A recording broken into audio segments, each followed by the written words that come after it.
गुरुदेव और माँ गायत्री के चरणों में कोटि कोटि नमन करते हुए, गुरुदेव को साक्षी मानते हुए आज हम जानेंगे कि उधड़ जोशी को अतीन्द्रिय ज्ञान कैसे प्राप्त हुआ गायत्री साधना के द्वारा। श्री दयाशंकर गिरजा शंकर जोशी 84 भट्ट एक सिद्ध पुरुष हो गए हैं। लोग उन्हें चांदोद क्षेत्र के गुप्त योगेश्वर का उधड़ जोशी महाराज कहते थे। उन्होंने एक बार आत्मानुभूति बताई। उन्होंने बताया, मैं तो बचपन से गायत्री उपासना करता हूँ। प्रातः ब्रह्म मुहूर्त में एक लोटा और धोती लेकर नर्मदा नदी में जाकर स्नान करना, वहाँ एक बड़े पेड़ के नीचे पूर्व की ओर मुख करके बैठकर एकाग्रचित मन से गायत्री मंत्र का जप करना, ये मेरा क्रम था।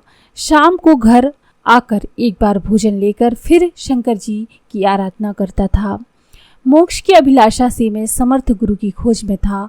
माँ गायत्री की उपासना के प्रभाव से एक दिन एक महात्मा का दर्शन लाभ हुआ। उनकी सेवा में लग गया।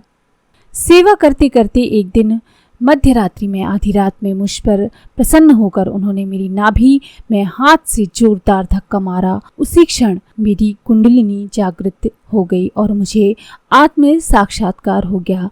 सारे जगत को मैं ब्रह्म रूप में देखने लगा। स्थावर जंगम रूप में मुझे चैतन्य स्वरूप दिखने लगा। उसी दिन से मुझे रात्रि में समाधि होने लगी। मैं जिस मनुष्य को देखता उसके भूत भविष्य वर्तमान को जानने लगा, किंतु किसी को कहता नहीं, आवश्यकता अनुसार ही उत्तर देता था। मेरे अंदर ही सभी देवी देवताओं का निवास है। मैं तो कर्तुम अकर्तुम अन्यथा कर्तुम रूप हूँ, जो होने वाला है और जो नहीं होने वाला है दोनों को ही बदल सकता हूँ। मुझे ऐसा भान होने लगा। एक दिन एक गृहस्थ अपने हाथ की मुट्ठी में 1 रुपया लेकर जोशी जी के पास आया और कहने लगा, महाराज आप महात्मा हैं, बताइए कि मेरे हाथ में क्या है। महाराज जी ने हंसते हंसते कहा, भाई मेरी परीक्षा मत लो। पर वह माना नहीं, अपने आग्रह पर अड़ा रहा। तब महाराज जी ने कहा, तुम्हारी मुट्ठी में जो है वह तुम्हारी चमड़ी के रंग से मिल जाएगा। उस व्यक्ति ने हाथ खोला तो देखा मुट्ठी का रुपया गायब हो गया और उसकी जगह उतना ही बड़ा सफेद दाग पड़ गया। महाराज जी का एक भक्त एक समय नर्मदा नदी में बाढ़ आने से उसमें डूब गया। महाराज जी को ये समाचार मिला तो वे मुंह ढककर सो गए।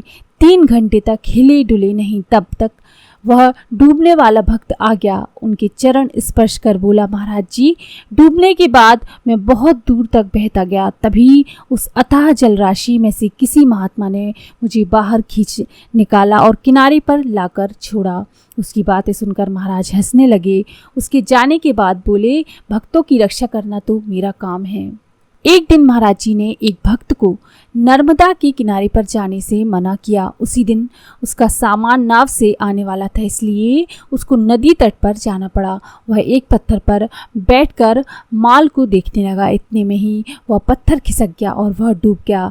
इस तरह उद्धत महाराज सिर ओढ़कर फिर से सो गए। 1 घंटे के बाद मुंह खोलकर बैठ गए। थोड़ी देर बाद वह भक्त आया और पैर पकड़कर बोलने लगा, भगवान आपकी आज्ञा का उल्लंघन करके मैंने नर्मदा के किनारे गया। वहाँ पत्थर खिसक जाने से मैं डूब गया। फिर भी उसी क्षण मेरे मुंह से गुरुदेव गुरुदेव शब्दों का उच्चारण होने लगा।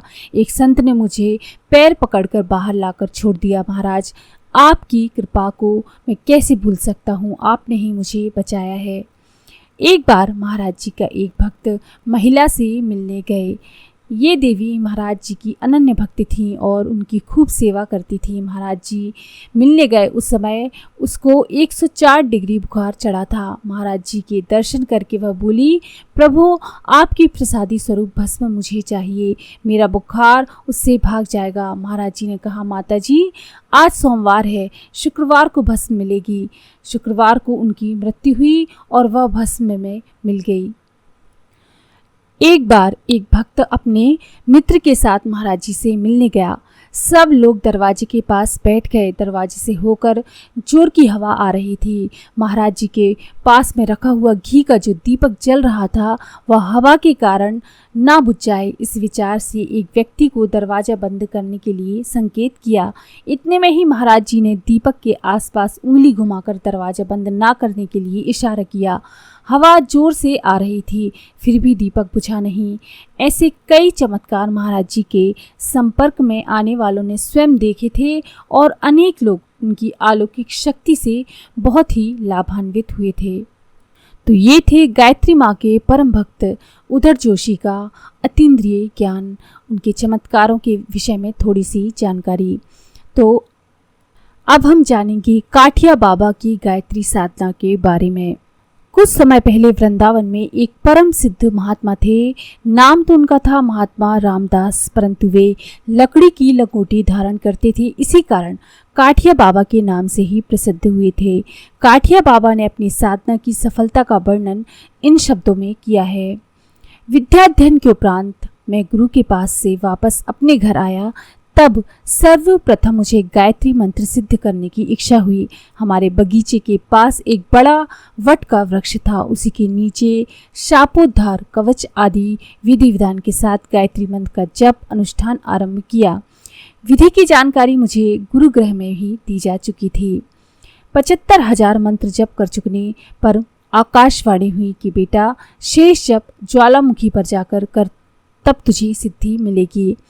आकाशवाणी से स्वाभाविक ही मुझ में उल्लास उमड़ा। आनंदित भाव से मैं ज्वालामुखी की ओर चला। साथ में मेरा समवय भतीजा था। हमारे यहाँ से ज्वालामुखी 35-40 मील दूर है।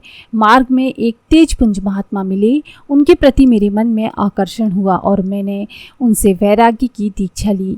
दीक्षा लेने से मेरे भतीजे ने मना किया। मैंने उसकी नहीं मानी। तब वह लौटकर गांव गया और पिताजी को ले आया।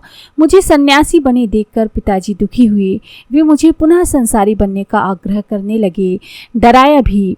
जब उनके सभी प्रयास निष्फल हो गए, तब वे मेरे गुरुदेव से कहकर मुझे अपने गांव ले गए। वहां वट वृक्ष के नीचे मैंने आसन लगाया व साधना शुरू की। रात्रि में आकाश मंडल को भेद कर गायत्री देवी प्रकट हुई और बोली, वत्स मैं तुझ पर प्रसन्न हूँ, वर मांग।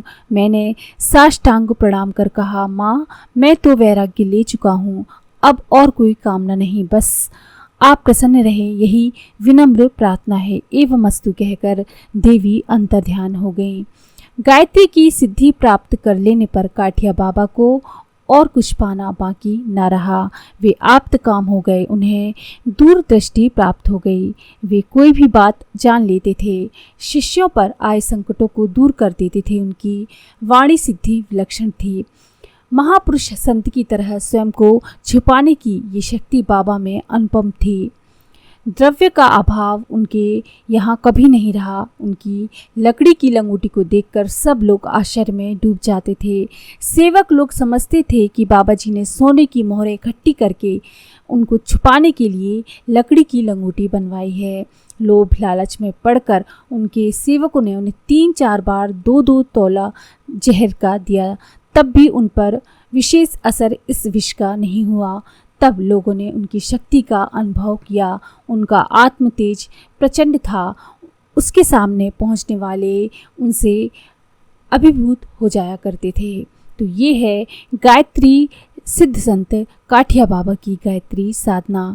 तो इस तरह से गायत्री की कितने ही जाने अनजाने शिष्य हुए, उनके परम भक्त हुए, जिनकी कहानियों को हम समय समय पर जानेंगे।